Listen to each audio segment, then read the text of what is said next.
He was drafted in 2017 as the next Kobe Bryant. The Boston Celtics select Jayson Tatum. The footwork, the fadeaway, the calm confidence that made him look destined for greatness. 7 years later, with one ring to his name, his career collapsed with a ruptured Achilles. From NBA champion to a fighting player just to walk again. To understand how it got this bad, we need to rewind. It started in St. Louis. A tall, quiet kid with a jumper so smooth it looked like slow motion. Jayson Tatum lived in the gym. His mother, Brandy Cole, was a single parent finishing law school. She made him finish homework before practice. He later said, "My mom was my first coach in discipline." At Chaminade Prep, he averaged nearly 30 points and 9 rebounds a game. He led them to a state title and was named Gatorade National Player of the Year in 2016. ESPN ranked him top 3 in his class. At Duke, he started slow because of a foot injury, but once healthy, he looked unstoppable. 16 points, 7 boards, nearly 85% from the line. He could post up smaller defenders, spin to his right shoulder, and drain fadeaways that looked effortless. Coach K said, "He's a professional already." When Boston traded down from number 1 to number 3 to draft him, analysts thought Ainge was crazy. A month later, nobody questioned it. In Summer League, he looked like a veteran. As a rookie, he shot 47% from the field, 43% from 3, and led Boston to 55 wins, even after Gordon Hayward's season-ending injury on opening night. Then came the 2018 playoffs. With Kyrie Irving out, Tatum took over. He scored 20 or more points in 7 straight games, the longest streak ever for a teenager in the playoffs. He dunked on LeBron James in Game 7 of the conference finals and stared him down. That moment defined him. The Celtics lost, but the league had found its next star. When Kyrie left, Tatum became the franchise. No more training wheels. Brad Stevens handed him the offense and told him to lead. In 2020, he was named an All-Star for the first time. 23 points, 7 rebounds, elite defense, and ice-cold fourth-quarter buckets. He dropped 41 on LeBron's Lakers and made it look routine. Paul Pierce called him the most skilled scorer in Celtics history. Inside the Orlando bubble, he took another leap. He averaged 26 points and 10 boards, guiding Boston back to the conference finals. The Celtics fell to Miami, but Tatum was 24 and becoming the definition of consistency. The next season, he averaged 26 points, 7 rebounds, and 4 assists. On the 30th of April 2021, he erupted for 60 points against the Spurs, tying Larry Bird's record. Boston fans had a new superstar to believe in. That summer, he signed a 5-year, $195 million extension. The city of Boston was his. The 2021-22 season began ugly. Halfway through January, Boston was 23-24. Critics questioned whether Tatum and Jaylen Brown could coexist. Ime Udoka changed everything. He preached defense, ball movement, and accountability. The Celtics turned into a machine, winning 34 of their last 46. Tatum averaged 27 points and 8 rebounds and made first-team All-NBA. He swept Kevin Durant and the Nets, beat Giannis in Milwaukee, then knocked off Miami. Boston was back in the NBA Finals for the first time since 2010. But against Golden State, the weight showed. He averaged 21 points on 36% shooting and recorded 100 turnovers in one postseason, an NBA record. After Game 6, he said, "I was tired mentally and physically." It was the first time he looked human. Boston lost 4-2, but the message was clear. He could get there. He just wasn't ready yet. Tatum entered 2023 different. He added muscle, tightened his handle, and came out scoring 30 a night. He broke records again with 51 points in a Game 7 against Philadelphia, the most ever in a Game 7. The Celtics fell to Miami in the conference finals, but Tatum had become the face of the East.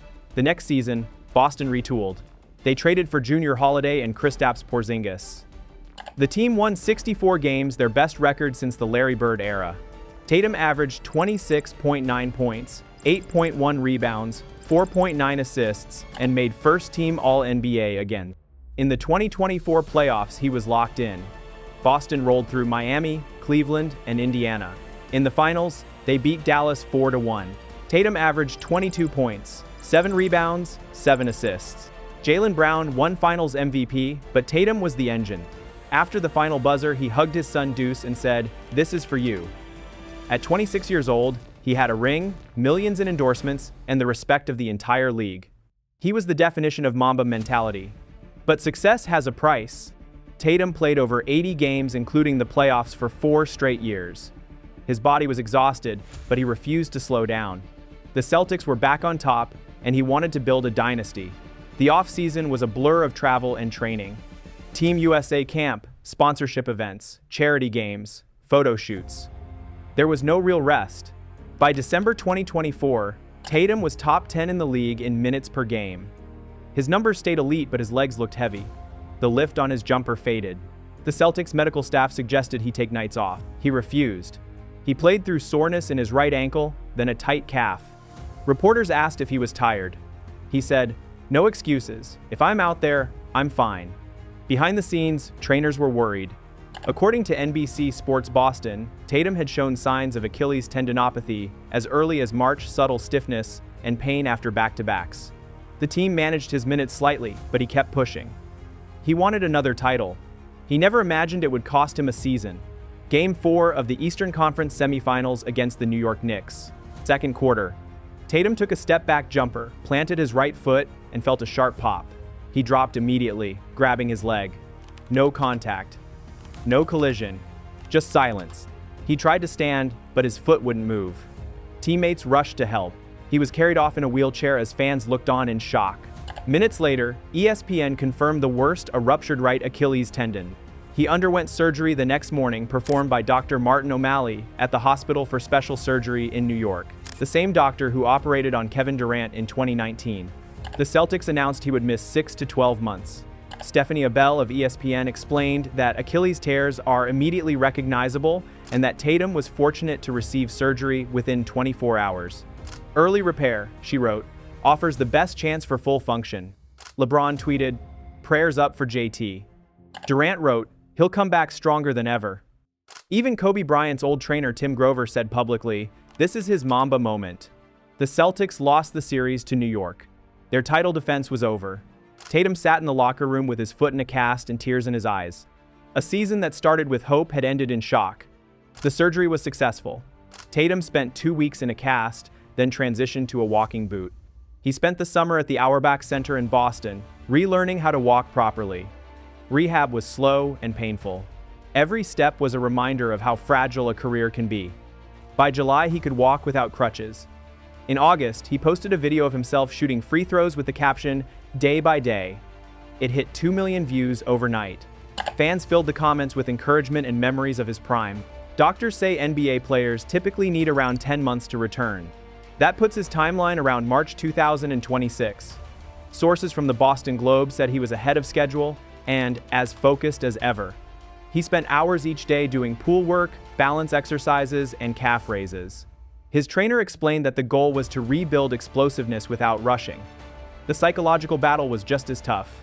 He told reporters, "You have to learn to trust your body again. That's the hard part." In September, he attended Celtics Media Day on crutches but smiling. "I miss this game so much," he said. "When I come back, you'll see a different me." By October, he was shooting from mid-range again. Team insiders said his form looked the same as before the injury.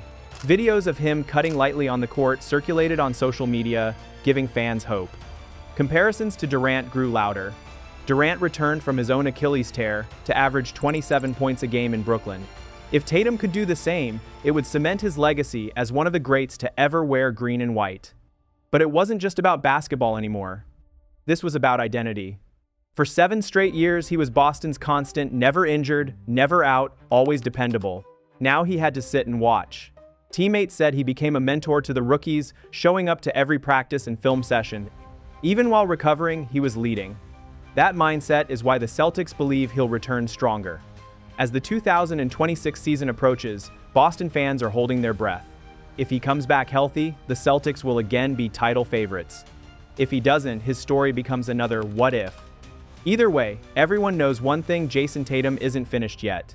From teenage prodigy to NBA champion, and now a man rebuilding himself from the ground up. Jayson Tatum's journey is far from over. He's fallen before. But every time he does, he rises higher. What do you think? Will he return to greatness, or will the Achilles injury define his legacy? Drop your take in the comments. Subscribe if you're new, and I'll see you in the next one.